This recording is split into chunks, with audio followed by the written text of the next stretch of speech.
Hello, I'm Gustavo Tolosa, the host and creator of this online book club. And it's nice to be back after taking a month off. Well, it wasn't off really, it was a lot of other projects going on, but at least off from the book club. And I want to welcome my fellow book club members that are so faithful from way back in May of 2019 when I started this online book club. And many of you have been here every week, and we have read through several amazing books. And I want to welcome those new members that join us today. And I just think we're going to have an amazing time with this book, with some guests and cooking demos and many other things that we'll do here. And for those of you who would like to watch some of the previous book clubs there's a wealth of information there. They're really amazing. And those are in my YouTube channel under Gustavo Tolosa. You have to click on playlists, and there is going to be a playlist that is called Online Book Club, and you can watch those. So welcome, everybody. Welcome those of you who are here for the first time. I want to just say a few words. Always when we start a book club, I say a few words about how we act, I guess we could say, in this environment here. This is a safe place where we can take the risk of being who we really are, and just have courage, and mostly be kind to everybody here. And only constructive comments are allowed, and there are no judgmental statements. We refrain from talking about politics and religion and concentrate on learning from the book that we are currently reading.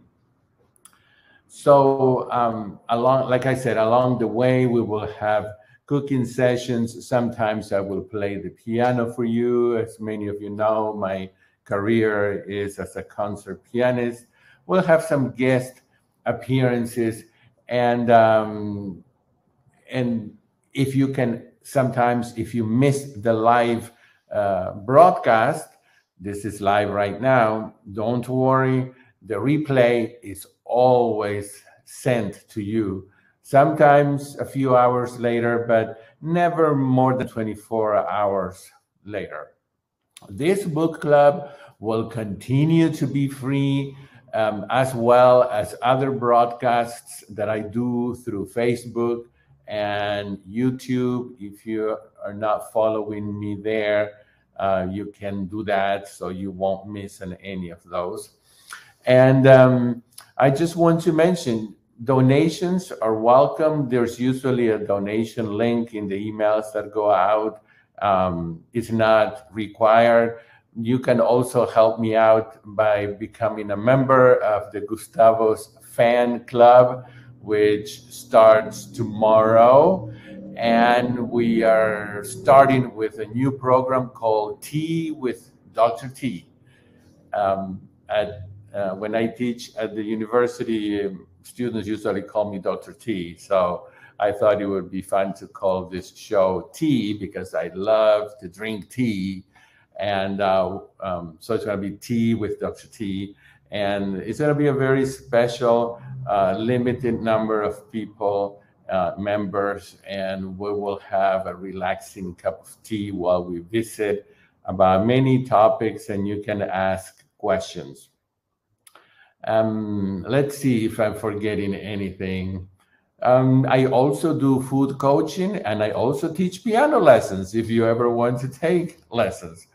And as I start to make plans to travel again, If any of you would like for me to visit your city or your country, please send me an email, and I would love to visit and feature the location in webinars. So today, our plan is to read and discuss, ask questions, write comments about the foreword written by Dr. John McDougall, and then chapters 1 to 3, but we may not get to chapter 3, or we may get to part of it.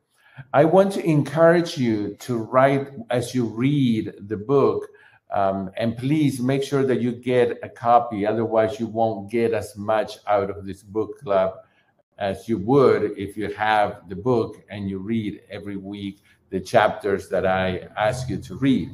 When you read the book, I would have a notebook, perhaps, just for this, and write questions, because someday we will have a surprise, and I will invite hopefully Dr. Doug Lyle, Dr. Jen Hogg, maybe, and other visitors. And so I want to encourage you to write down questions that we can ask the experts.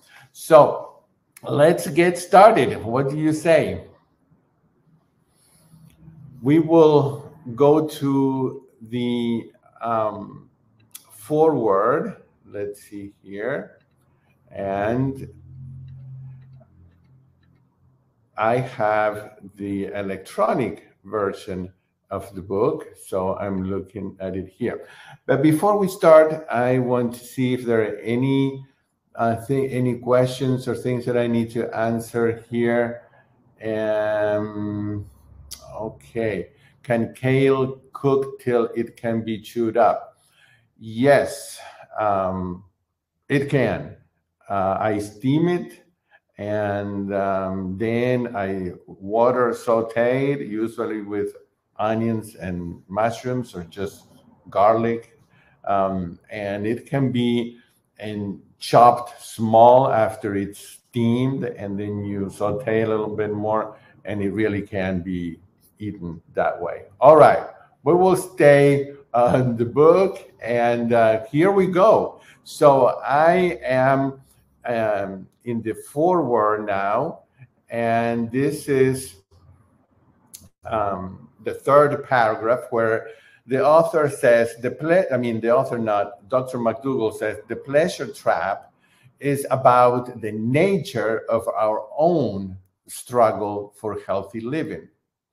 And he says, get over the idea that you are emotionally or mentally defective with some sort of obsessive compulsive eating disorder, that your hunger drive is your enemy. And this is very important, because many of us who have struggled with weight in the past, at times we beat ourselves up, okay, emotionally and mentally, thinking that there must be something wrong with me. Why can't I control this? So there is no flaw in your human design. Unfortunately, this design evolved over millions of years. Okay, we won't get into any theories. If we want, we could say many years. I don't know if it's millions or billions or thousands or hundreds, but let's just say over many years, we evolved to work within an environment in the past, in the distant past, an environment where calories were hard to come by. And I think that this is so important. I don't know if you've ever thought about this. Go back 1,000 years, 2,000 years, 10,000. Go back in history and think that calories were not as easy to come by as today. One of the ways our ancestors managed to survive was to eat calorie-packed foods. So our bodies have gradually developed this innate preference for these foods. The high-calorie choices our ancestors had access to were limited. Perhaps an occasional helping of the fat of dead animals or the milk of a goat. Today is totally different. Our biological makeup hasn't changed much, but our environment has totally changed. Now we have supermarket shelves that are lined with over 60,000 items that are packed with sugar, salt, and fat, and high in calories. How are we supposed to fight the many, many, many years of evolutionary preference for foods concentrated in calories? It doesn't happen easily. It's going against our nature. As a result, many people suffer from poor health and obesity. So Dr. McDougall says here, in this remarkable book, you will learn how to live in a world where our instincts can no longer be trusted. You won't have to give up enjoyment of life, but instead will merely focus on pleasures that are not destructive. You will see how to distinguish between health-supporting and health-destructive behaviors, and how to get pleasure out of those that are beneficial. You will learn effective techniques for helping you stand up to unhealthy social pleasures, and we all can, remember times and identify with going to a birthday party, going out with friends, going out for a work lunch, and we will learn techniques to help us stand up to these unhealthy social pressures. So probably 98% of the people I see, Dr. McDougall says, in my practice, tell me that they have bad eating habits. And that's where the problem is. They think that of their troubled relationship with food as a simple little habit, rather than this life-destroying addiction. Because eating the wrong kinds of food is the leading cause of death and disability in the Western world, resulting in obesity, heart attacks, strokes, cancer, diabetes, arthritis, stomach pains, headaches, you name it. Yet, we treat food more like a bad habit. And this is something that I always often ponder, that we treat food like a bad habit, rather than, what would it be like if a friend of us was struggling with alcohol addiction? Would we go and tell them, oh, I just brought you this bottle of wine. It's just for you. A little glass is not going to do anything. We would not even think of that. What about someone that is dealing with drug addiction? Would we go and offer them something and say, oh, just a little bit, it's not going to hurt? But at the same time, because food is something that surrounds all of us and we see it as a bad habit, it's not taken seriously. So, eating the wrong, like Dr. McDougall is saying here, we treat food more like a bad habit. After all, everyone eats the rich Western diet. Even chefs, doctors, dietitians, thin, apparently healthy people do too. It is served in hospitals, in schools, restaurants, and the nicest homes worldwide. Think about the almost impossible obstacle that would confront a drug-addicted person surrounded only by other addicts to tobacco, alcohol, and heroin. They might actually consider their own addiction as normal and not see any need to change. Unfortunately, When it comes to food, 99.9% of the people living in developed societies are caught up in the damaging behavior, making it especially hard for someone wanting to kick the habit and become healthy. So, what is the key to solving the uncontrolled battles with food? The key is to recognize the real power it has. Just as an alcoholic in a 12-step program must admit we were powerless over alcohol, that our lives had become unmanageable, people overpowered by modern artificial foods must come to this realization. So, on page 11, Roman numeral 11, where it says making the change, Dr. McDougall says there is a simple beginning to the process of making positive changes. Make the decision. I don't want to be the person I am: fat, sick, lethargic, incapacitated, dependent on medication, etc. I want my health and personal appearance back. Making this decision is the hardest part of permanent change. Once made, however, the rest of the battle is comparatively easy. So we're going to start with chapter 1, but before we do that, I just want to see if anybody has any questions here or comments. Okay, I see that someone is saying it's the moderation myth. Yes. Dr. McDougall usually compares the hunger drive or instinct to the same instinct as breathing. We need to breathe, and we breathe as many times in a day as it's needed. And with food in our natural environments, it should be the same. We would eat as many times a day as we felt the need or could, and until we were satiated. But we would eat the right foods. We would not go to a supermarket and buy bags of artificial, fake foods. These are not natural foods. Natural foods are things that grow in trees or under the ground or plants.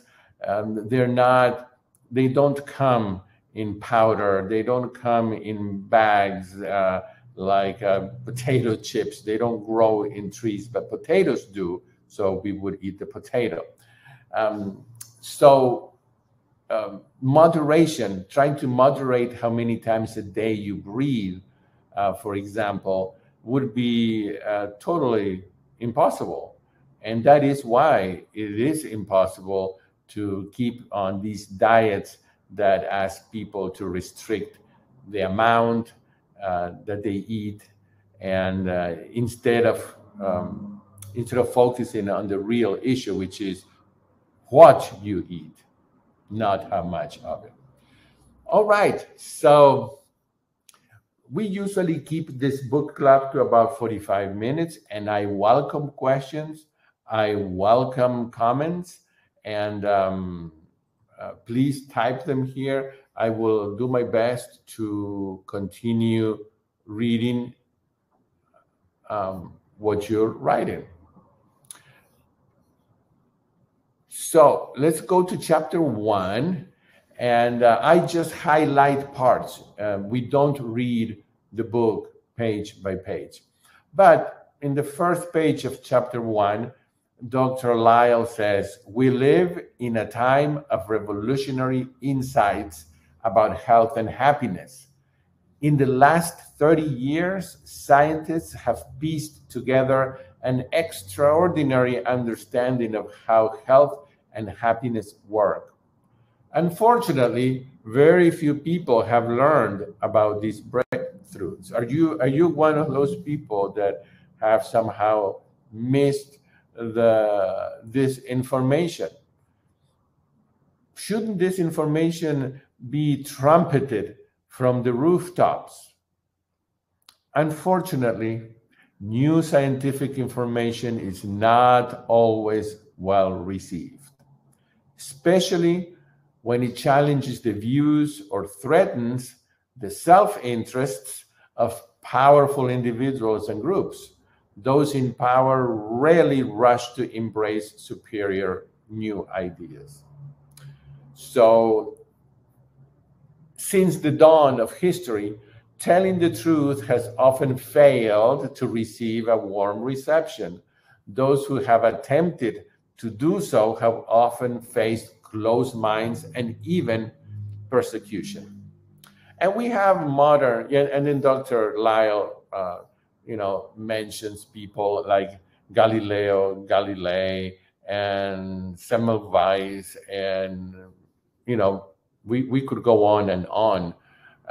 Modern day heroes are, for example, Dr. Dean Ornish, Dr. John McDougall, Dr. Colin Campbell, Dr. Caldwell Esselstyn, Dr. William Castelli, and others who are conducting path breaking research that consistently points to the same conclusion, that we were designed by nature for a way of living and a way of eating that has almost disappeared from our culture. Think about that statement.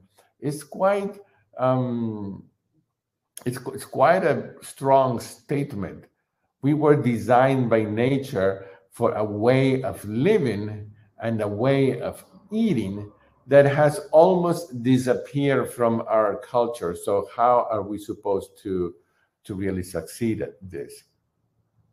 Well, on page 4, where it says a reliable guide, Dr. Lyle says, by the time you have finished reading this book, you will understand more about health and happiness than you ever thought possible.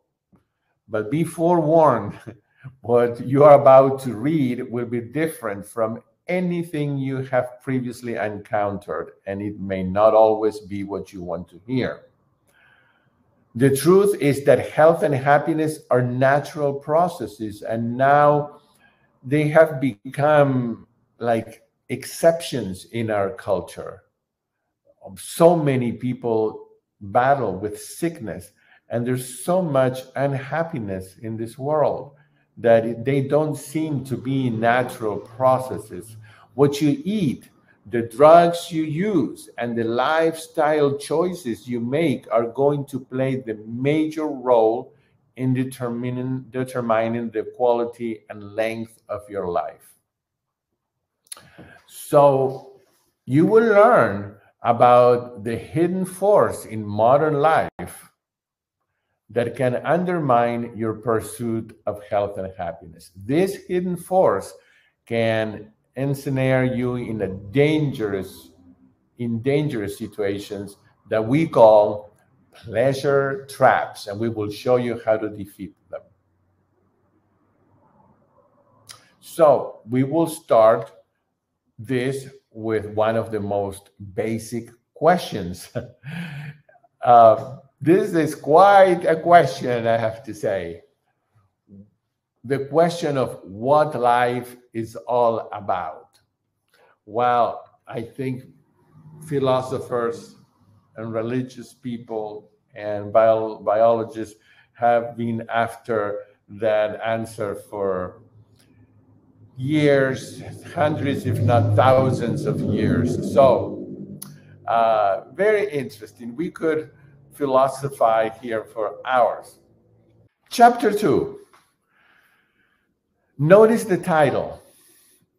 It's not saying the spiritual purpose of life or the religious or the political. Okay, we're only focused on the biological purpose of life. I want you to, for now, just think about that. The biological purpose of life. Scientists have known for a long time that nature works according to a plan, But until quite recently, the plant itself was not quite fully understood. The bodies and minds of all creatures are designed for the same purpose. I think this is a key paragraph here. The bodies and the minds of all creatures are designed for the same purpose, for survival and reproduction. And when I read this, I thought at first, wow, this is quite a simplistic way of looking at life. But then Dr. Lyle starts to expand and explain. But when you really think about it, we're surviving. Everything we do every day is to survive, and so survival and reproduction. Scientists have a more exacting way of describing this, the replication of genes, but it means the same thing. On page 7, it says, we now know that every creature is born with its own set of biological tools, physical and mental capabilities, well adapted for each one's unique ecological niche. Each creature is a superbly crafted survival and reproduction machine. For example, sharks have rows of teeth, sharp teeth, for a reason, so that they can tear flesh. They tear flesh to eat. They eat to survive. If they survive long enough, they might reproduce.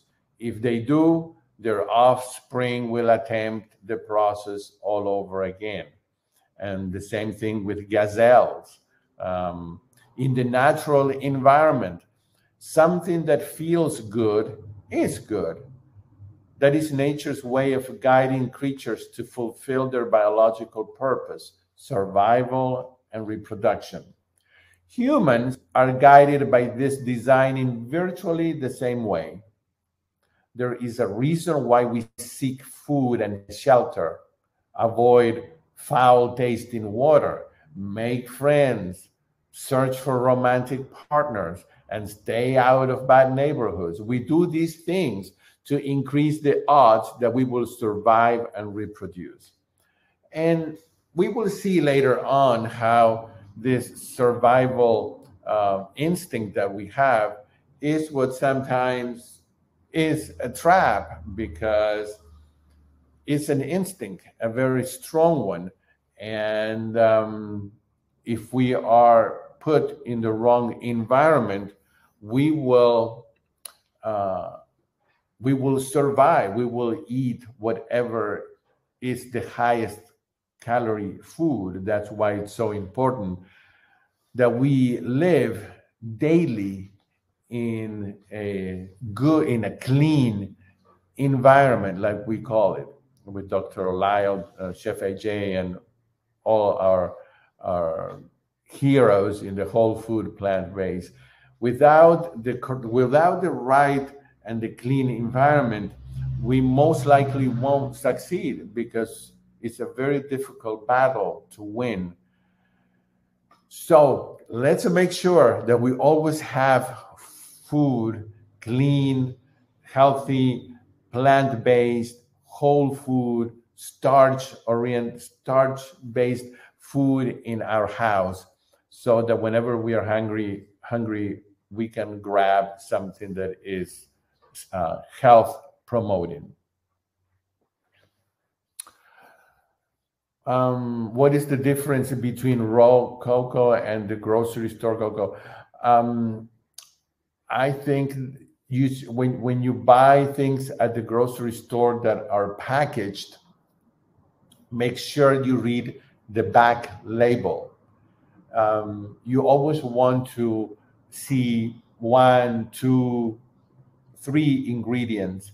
If the list of ingredients is long and you find words that you cannot pronounce, and if you notice that there's sugar added or fat added or salt added, then put it back.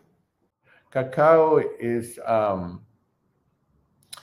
it's a high caloric food. So for some people that don't have weight problems and don't need to lose weight, it's going to be fine.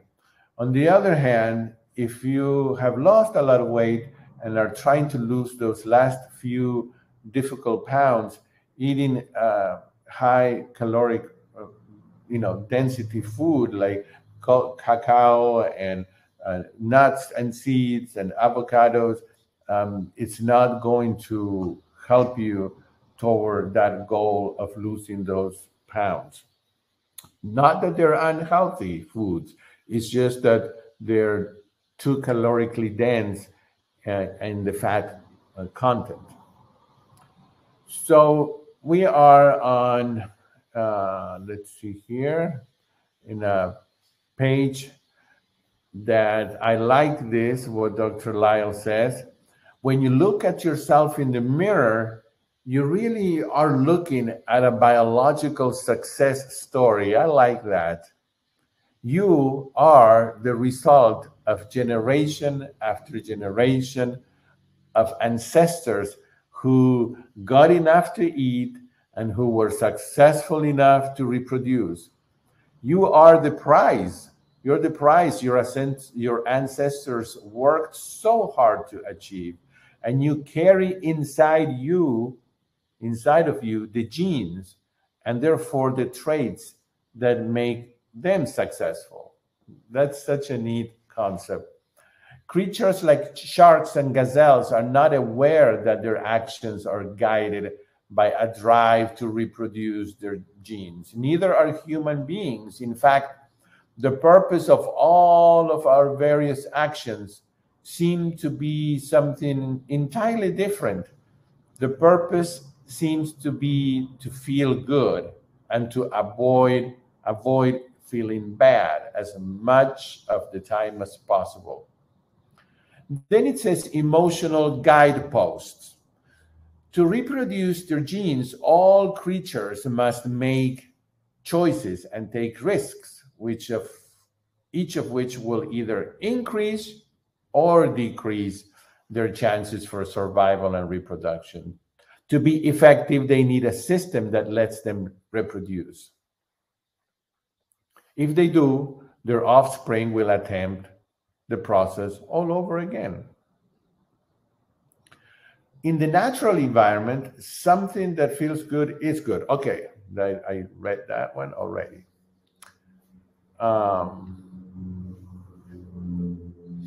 In order to signal animals when they were doing well or poorly, nature evolved a set of feedback systems to help creatures gauge their effectiveness. These feedback systems are feelings, both physical and psychological, and they are key features in nature's plan. And I think this is another one of those important concepts, that the feedback system is feelings, and these feelings are both physical and psychological. It is why eating a meal is enjoyable. We need to eat in order to survive. Why getting a good night's sleep feels good? We need rest to repair our bodies and to recharge our nervous systems for another day of effort. And why sexual activity is so pleasurable? We need to have sex in order to reproduce. In the same way, rotten food, sprained ankles, and the loss of love lead to bad feelings. Bad feelings are unpleasant, but they really are valuable signals that important life goals have been threatened, and they encourage us to do something about it. And here comes something that I guess is probably the heart of the chapter, and it is the motivational triad. Of the two distinct types of tools, physical and mental, that creatures use to survive and reproduce, the physical tools are the most obvious and familiar. They include things like wings, arms, teeth, skin, hearts, and lungs, which are designed to make each creature effective at negotiating the physical challenges of life. The second set of tools, the mental tools, are less obvious but equally important. In fact, for modern human beings, they may be more important even. These mental tools consist of specialized neural circuits that give feedback by means of good and bad feelings, which guide us toward our natural desire to feel as good as possible, as much of the time as possible. So, this motivational system is a three-part mechanism that encourages us to, number one, seek pleasure. Number two, avoid pain. And number three, conserve energy. Think about just the biological part of ourselves. Seek pleasure, avoid pain, conserve energy. Collectively, we call these three components the motivational triad. These components are embedded into the genes of every human and every complex animal who ever lived. Unfortunately, since nature's plan for guiding creatures toward survival and reproduction is a system dependent on what feels good, the door is wide open for perceptual errors, errors that can leave creatures, ensnared in traps. But before we reveal the dangerous workings of these traps in the next chapter, let's look at a situation where the motivational triad works exactly as nature intended. And there's a title that says, A Busy Bird. I hope that you read this description because it's very interesting. It's brilliant how this male gray shrike, which is a desert bird, works. I mean, lives and works and all pretty much his energy is toward finding a mate for reproduction. I will send you a video that Dr. Lyle and I did. Well, he did. I interviewed him where he explains this. But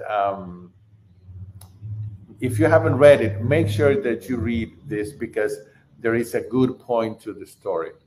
Let's finish this chapter, and then next week we will go ahead and start with chapter 3. So components work together. This is on page 11. The three components of the motivational triad work together in order to encourage the shrike's behavior toward a particular goal. He seeks pleasure, avoids pain, and attempts to conserve his energies as much as possible.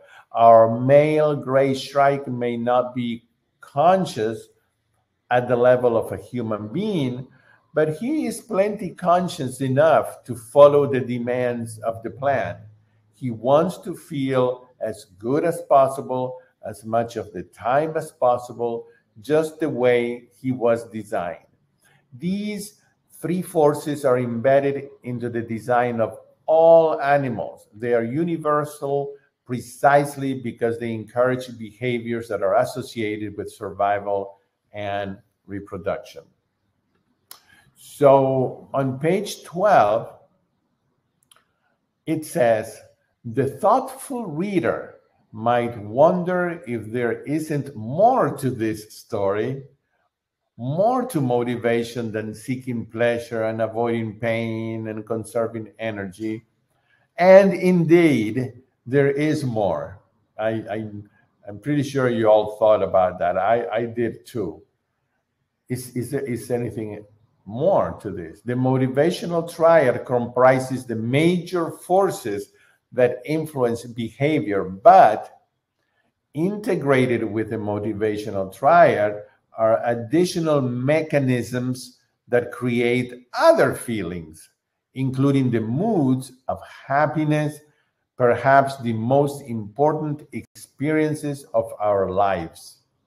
The important question is, how do these instincts motivate this bird to expend his energy and risk lethal pain for some theoretical future pleasure?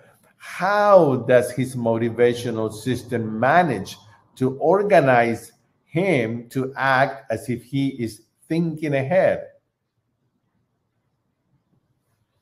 Very often, in both human and animal life, the rewards of pleasures are not immediate. Yes, here's a very important clue. Pleasure requires work. For example, okay, in my case, the pleasure of giving a concert and knowing that people will enjoy the music and that I make a difference in people's lives, it's a pleasurable experience, but it requires hundreds of hours of work and effort and skill development to get to that point, day after day after day after day of practicing. Why bother, particularly if you can't even be sure that your search for pleasure is on the right track?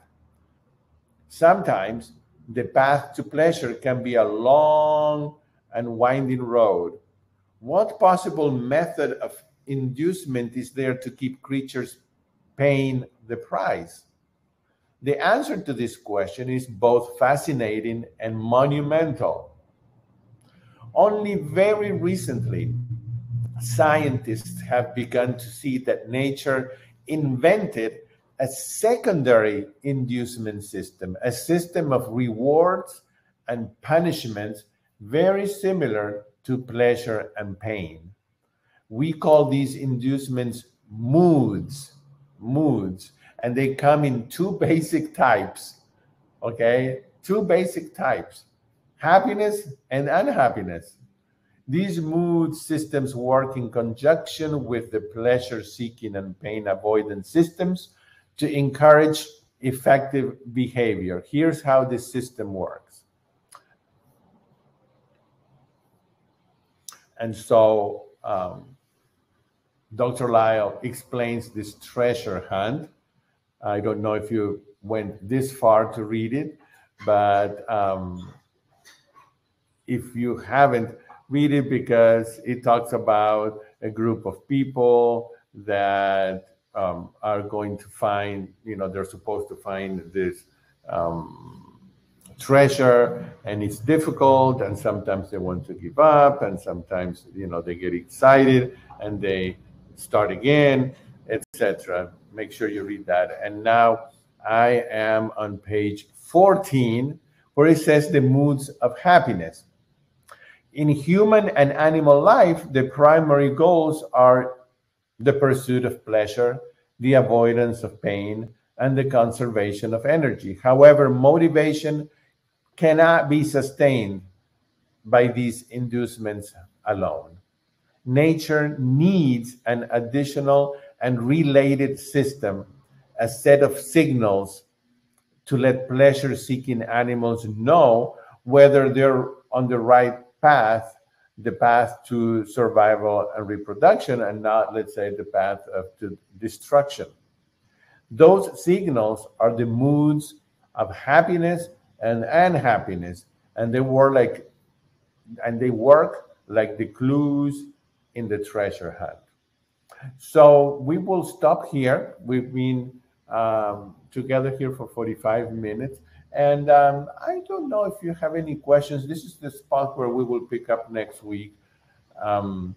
Someone says, I've always been curious as to why animals help other species out and help humans, like dolphins do that. Is that instinctive? That's a very good question. I would write that. I'll write it down, and we can ask uh, when hopefully we have Dr. Lyle here with us. So take your time. There are parts of the book that are dense, so sometimes we have to read it and reread it. And we will meet every Monday. Okay, so you will get an email again as a reminder, but it's the same link that you used today, and it's every Monday at the same time. So I will leave you with a 2-minute video that introduces the new program for tomorrow. And I hope that you will join me tomorrow in my living room. I will show you the kind of tea that I bought at a tea house. I have a few surprises. And I think I have a story um, that I haven't shared because I'm always interviewing other people or I'm doing cooking shows. But my life story, I think that it might be a good movie. It's quite interesting, and I think mostly I could help people. Um, and that's why I'm doing this new show, because you're welcome to ask me questions, and we will focus on the positive and the good in this world, and we will have a great time. So for those of you who signed up, I'll see you tomorrow for tea with Gustavo, tea with Dr. T. And I had fun making this video, and I will leave you with this. Bye bye, everyone.